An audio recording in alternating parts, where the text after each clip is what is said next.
Tirumala ghat road లో ఘోర ప్రమాదం అయితే జరిగింది. కారు అదుపు తప్పి డివైడర్ ను ఢీకొట్టింది ఈ కారులో ఉన్న ప్రయాణికులకు స్వల్ప గాయాలైనట్లుగా కూడా సమాచారం అందుతోంది. సో ఈ రోడ్డు ప్రమాదానికి సంబంధించిన బ్రేకింగ్ న్యూస్ ని మనము బిగ్ టీవీ డిజిటల్ ఎక్స్క్లూజివ్ గా చూద్దాం. తిరుమల ఘాట్ రోడ్ లో కారు అయితే బోల్తా పడింది. రెండో ఘాట్ రోడ్ లో మలుపు దగ్గర ఈ ప్రమాదం జరిగింది. అదుపు తప్పి డివైడర్ ను ఢీకొని కారు బోల్తా కొట్టినట్టుగా చెబుతున్నారు.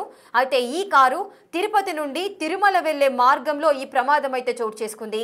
అయితే తమిళనాడుకు చెందిన భక్తులైతే ఆ కారులో ఉన్నారు. భక్తులందరికీ కూడా తీవ్ర గాయాలైనట్లుగా సమాచారం అందుతోంది. గాయాలైన వారిని అశ్విని ఆసుపత్రికి అయితే తరలించారు. కానీ ఈ ప్రమాదానికి గల మెయిన్ రీజన్ కూడా అతివేగం అని చెబుతున్నారు. ఈ స్పీడ్ డ్రైవింగ్ వల్లనే ఈ కారు బోల్తా పడడం అయితే జరిగింది. ఎస్, మీరు బిగ్ టీవీ స్క్రీన్ పైన చూడొచ్చు. కారు ఏ విధంగా ఘాట్ రోడ్డు పైన బోల్తా కొట్టిందో, కారు సిచ్యుయేషన్ ఏ విధంగా ఉందో మీరు చూడొచ్చు. కారు తలక్రిందులుగా ఉండడాన్ని మీరు గమనించవచ్చు. అందులో ఉన్న ప్రయాణికులు కూడా తమిళనాడుకు చెందిన భక్తులుగా చెబుతున్నారు. దైవ దర్శనానికి వెళ్ళి తిరిగి వస్తుండగా ఈ ప్రమాదం అయితే చోటు చేసుకుంది. ఎస్, అతి వేగమే ప్రమాదానికి కారణంగా కూడా పోలీసులు అయితే భావిస్తున్నారు. బిగ్ టీవీ స్క్రీన్ పైన మీరు చూడొచ్చు. కారు యొక్క సిచ్యుయేషన్ ని చూస్తే వారు ఎంత స్పీడ్తో ఆ ఘాట్ రోడ్డు పైకి ఎంటర్ అయ్యారు. ఆ అదుపు తప్పి అంటే స్పీడ్ని కంట్రోల్ చేయలేక, వాహనాన్ని కంట్రోల్ చేయలేక డివైడర్ను వెళ్ళి ఢీ కొట్టడము, కారుకు సంబంధించిన ఫ్రంట్ పార్ట్ ఏదైతే ఉందో ఆ కారుకి సంబంధించిన కొంత భాగం కూడా ఆ డివైడర్కే అతుక్కొని ఉండడాన్ని కూడా మీరు చూడొచ్చు. ఎస్, మీరు బిగ్ టీవీ స్క్రీన్ పైన చూస్తున్నారు. కారు ప్రమాదం తీవ్రత అనేది ఎంత మేరకు ఉందో మీరు చూడొచ్చు. కొంచెం అయితే ప్రాణాలు పోయే పరిస్థితి ఉండేది. ఘాట్ రోడ్లో ఎంత వీలైతే అంత తక్కువగా, అతి వేగము కాకుండా లిమిటెడ్ స్పీడ్తో వాహనాన్ని డ్రైవ్ చేయాల్సిన పరిస్థితి ఉంటుంది. ఎందుకంటే ఘాట్ రోడ్లో ఎన్నో మూల మలుపులు ఉంటాయి. ఆ మలుపుల దగ్గర ఎంత స్లోగా వెళితే అంత జాగ్రత్తగా, అంత సేఫ్గా మన ప్రాణాలను అయితే మనం కాపాడుకోవచ్చు. కానీ ఈ విధమైన ఇంత మితిమీరిన వేగంతో ప్రయాణించడానికి గల కారణాలు ఏంటి? త్వరగా వెళ్ళాలి అన్న ఆతృతతో ప్రాణాల మీదకు తెచ్చుకోవడం ఏంటి అంటూ కూడా పలువురు విమర్శిస్తున్న తీరు కూడా మనం చూడొచ్చు. ఘాట్ రోడ్లో ఎన్నో వెహికల్స్ ఉంటాయి. ప్రతి ఒక్కరు కూడా చాలా సేఫ్గా వెళ్తూ ఉంటారు. కానీ కొంతమంది మితిమీరిన వేగంతో ఈ విధంగా వాహనాలు నడపడం వల్ల తమ ప్రాణాలు, అదేవిధంగా కారులో ఎవరైతే ఉంటారో వారి యొక్క ప్రాణాల మీదకు తెచ్చే పరిస్థితి నెలకొంటుంది. ఎస్, మీరు ఈ ప్రమాద తీవ్రత ఏ విధంగా ఉంది, అసలు ప్రమాదం ఎప్పుడు జరిగింది, ప్రమాదానికి గల కారణాలు ఏంటో మా ప్రతినిధి దామోదర్ అందిస్తారు. ఎస్ దామోదర్, అసలు తిరుమల ఘాట్ రోడ్ లో ఈ ప్రమాదం అయితే ప్రమాదం చోటు చేసుకుంది. కారు అదుపు తప్పి డివైడర్ ను ఢీ కొట్టింది.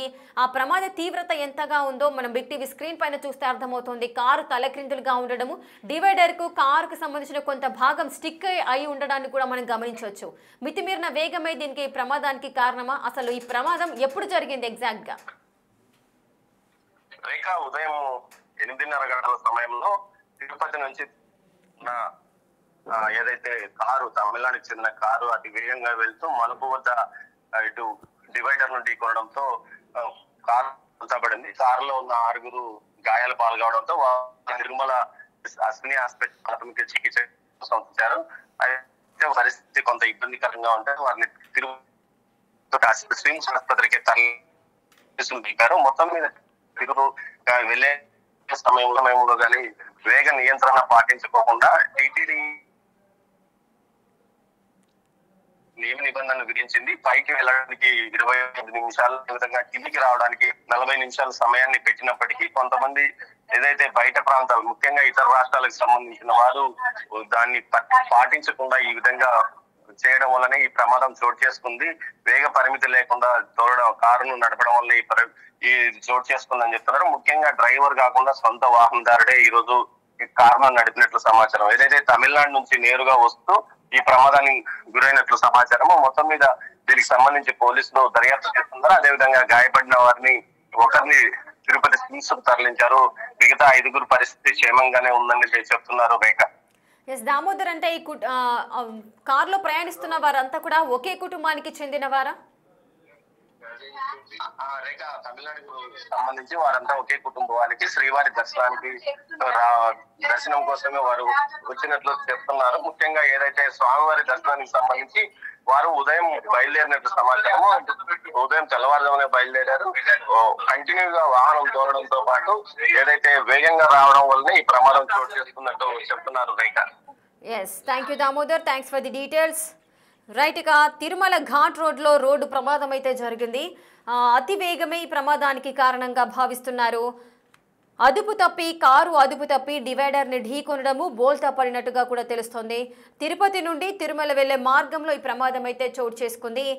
ఇక తిరుపతి నుండి తిరుమల వెళ్లే మార్గంలో ప్రమాదం జరిగింది. అటు తమిళనాడుకు చెందిన భక్తులకి తీవ్ర గాయాలయ్యాయి. మొత్తం కారులో 5గురు ఉన్నట్లుగా సమాచారం అయితే అందుతోంది. కుటుంబంలోని అంటే ఒకే కుటుంబము దైవ దర్శనానికి వెళ్తున్నారు. ఎగ్జాక్ట్గా 8:30 టైంలో, అంటే ఈ రోజు మార్నింగ్ 8:30 టైంలో అటు ఘాట్ రోడ్లో తిరుమల 2వ ఘాట్ రోడ్లో ఈ ప్రమాదం అయితే చోటు చేసుకుంది.